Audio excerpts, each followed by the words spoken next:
Is Helen Powell here? Yes.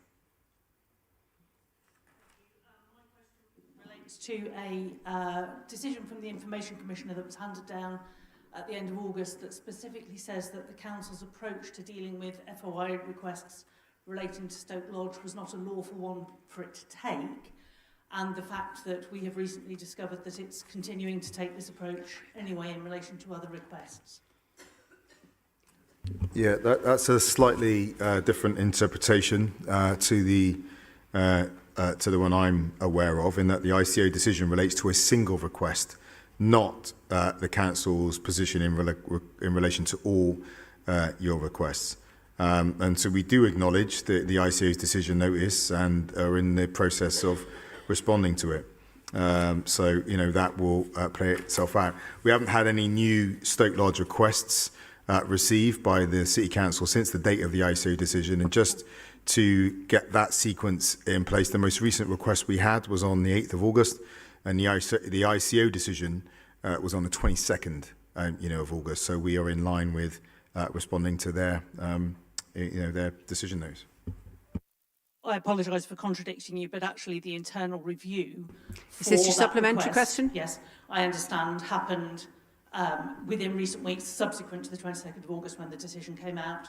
And the decision specifically tells you that We Love Stoke Lodge is not a campaign that seeks to harass or burden the council. It's a campaign to protect open green space and therefore doesn't trigger the vexatious request exemption. So my question is, it's baffling to some extent that the council would, having been told that that's not a proper approach to take, continue to take it anyway. Is that a matter of business as usual, or is it only when there are documents relating to Stoke Lodge? So, I mean, two things I would say. One is, you'll forgive me for working with the legal team here and taking direction from them rather than your own. And I'm sure that those conversations will happen, you know, outside. But this is the direction that I've had from the legal team.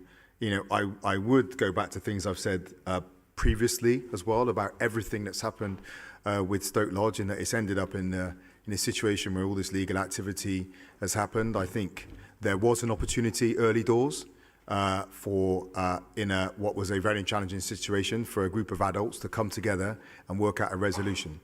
I think one of the reasons that opportunity for that resolution and that compromise to come about was missed was because of the adversarial and unreasonable nature of the approaches made by parties to each other. And I don't think it's a high point of showing young people how to deal with challenging situations in the city. And it's unfortunate that it's come to this. But I would say I am not in a position to offer a solution for the consequences of that approach to trying to get compromise in the city now. Does sound rather as if we're being punished for exercising I think we're going to. rights. I think that is the questions. In fact, that is all of the questions.